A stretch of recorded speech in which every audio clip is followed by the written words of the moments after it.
I never actually enjoyed playing hide and seek, even when I was a child.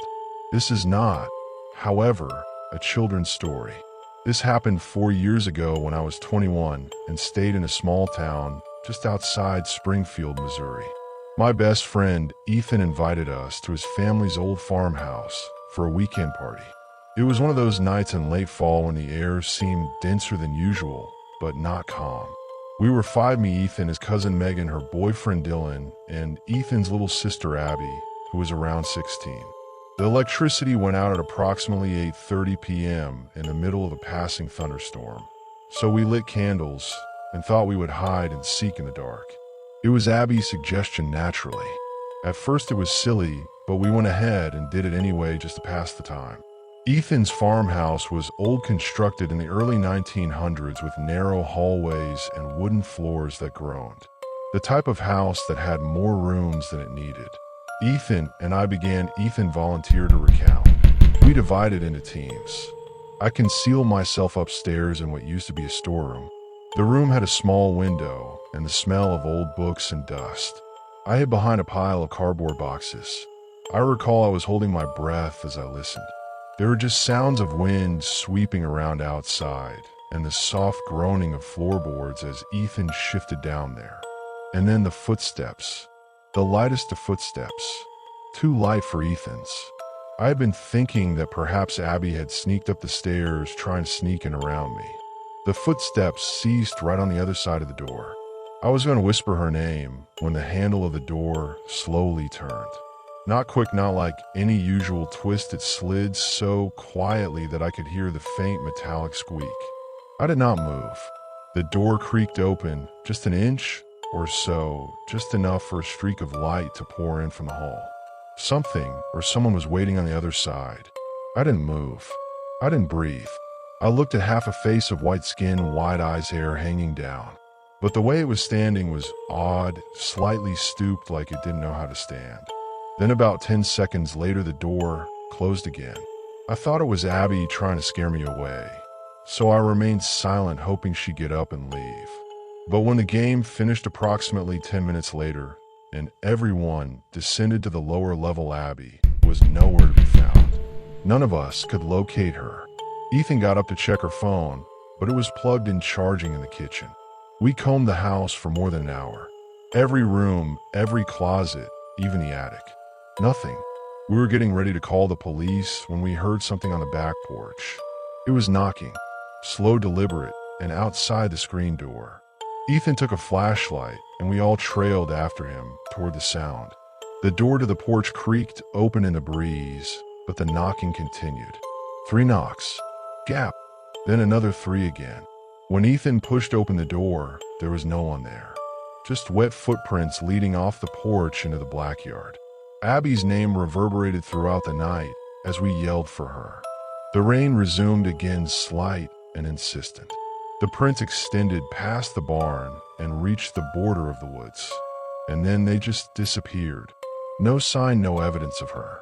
Dylan called 911, and Ethan continued yelling her name down through the trees. The police arrived an hour later. They searched around until daylight, but Abby was gone. Vanished. Totally gone. It wasn't until the next day that something happened that I still cannot explain. I returned upstairs to get my jacket on the way out. When I went into that same storeroom, the boxes had been shoved. Not shoved. A clear path had been cut to the back wall. Behind the boxes stood a small wooden door I was sure hadn't been there before. It looked old, with rusty hinges and a latch which hung by nothing. My curiosity overcame me. I opened it. There was a crawl space about 4 feet deep. It had the scent of rot and damp wood, and carved into the wood beam over the opening were the words, "You found me." I stumbled back, and that's when Ethan came running upstairs. He looked inside and froze. On the floor of the crawl space were a few small muddy footprints, barefoot, just like the ones we'd seen outside. But the thing that made my blood run cold was the last footprint. It was half printed on the wood, half vanishing into the wall like someone had stepped through it. The police then sealed off that room. They told us the room went nowhere, just beams and insulation. But Ethan swore one night He could hear someone whispering his name through the walls after the house quieted down. 3 weeks passed before Abby's body was discovered 10 miles out in an empty silo.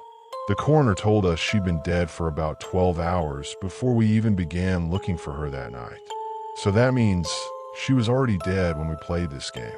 I still recall that white face in the doorway, those white eyes, that strange wobbly gait. Whoever or whatever it wasn't Abby, but it tried to be found, and it wanted us to play. I never went back to that house after, and I never ever play hide and seek again.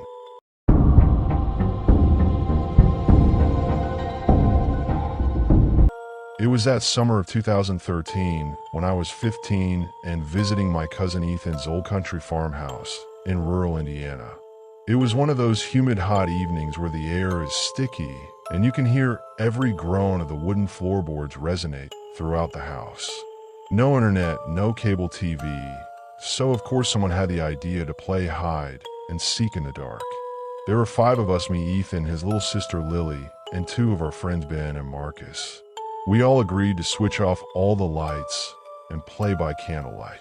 It had been a good idea at the time, but something about the completely dark house was already knotting my stomach into a ball.